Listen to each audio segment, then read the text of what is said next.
Now, of course, if I try to say, for €7,000 a year, you can have a protection in a branch office of 1 to 3 people, American companies can go, I don't think so. Okay, but in this case, you can actually say this unit can process, I don't know, this size of band, and we recommend it to use it for, I don't know, 10 or 20 users. But I think that way it will be much more easy to define what kind of unit do you need for a customer. Because as you already said, you can have, I don't know, 200 users not using the internet. So. True. Yeah. I have a school, they have 400 children, but they have an email address and they maybe never email. Then I don't sell a piece out for 500 users because they can go a lot longer with a smaller unit because of that. Yeah. But if they all go online, then you have could have a serious problem with web filtering. Yes, it will never happen. No. Because they probably will not have. So that's the reason why it's very difficult to just make a shelf saying this customer fits in this shelf. That's important that we have a price list because also and we talked about virus. Within our license system we have some small things. The reason why we have licenses. If you put antivirus, commercial antivirus in it, then in their license is that you're restricted to this license. So if you put a 20 user antivirus license for Bitdefender, eventually Bitdefender say you're not allowed to add more. Of course we cannot control, and you ruin your own business if you put 50 users behind it. But that's the second issue. If you put commercial antivirus inside the unit, you must be sure to keep this count in your head to say, okay, this is going. I can buy a Microsoft CD with small business and put 100 users without buying cards, and they don't visit me. It works for years. But then I ruin my own business because I could sell this 100 users call license to the customer, which eventually he needs, because if somebody comes along, he needs to show a paper that he bought Microsoft call licenses. So it's the same situation here. Yeah, you can also say there's a good things and bad things with the system, both with like checking bandwidth or with checking users. Because if you only check bandwidth, they say, okay, we have 50 users, but you say, or the customer said, but they don't use it very much, so we don't need to pay for that. But what I say, if you buy a virus license with a company, you have to pay per person.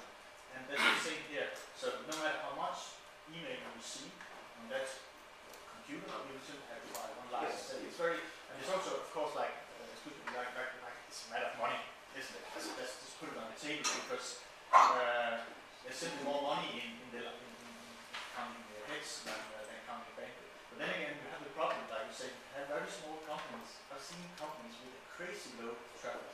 And there's 10 people. It's it can be worse.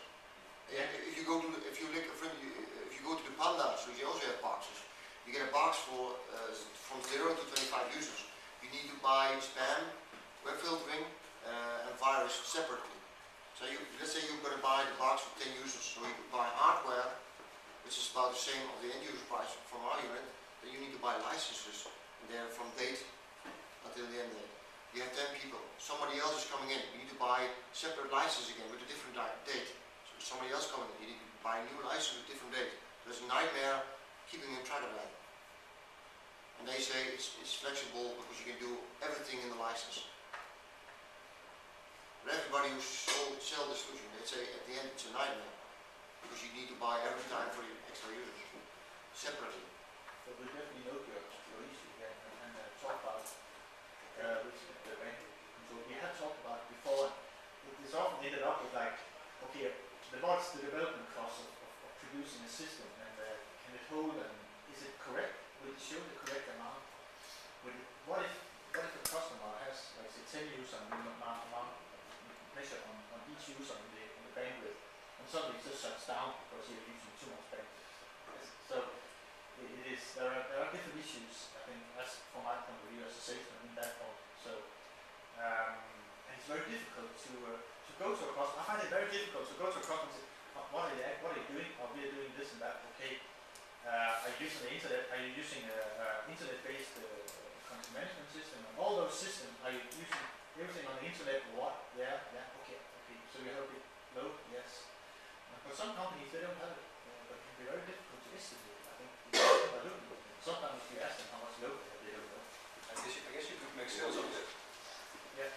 sales on that, because you could sell quick scan traffic on, Maybe so. maybe you should develop a box for that.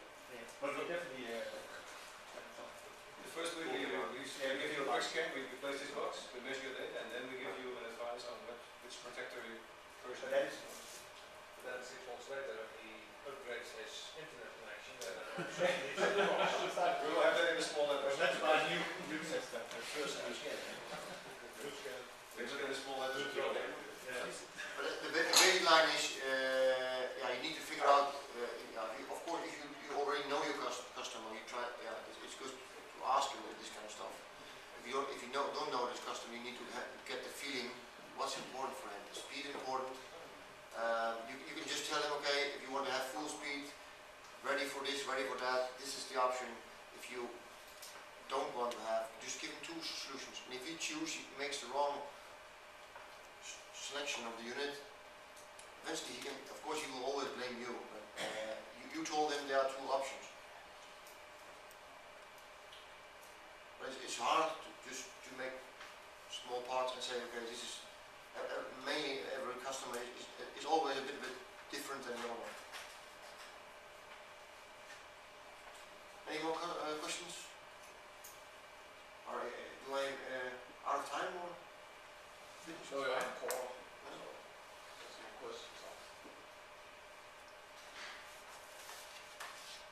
Okay, Thank you. no questions? Like to Good. give you a hand. Then we'll make a short break now. Very short.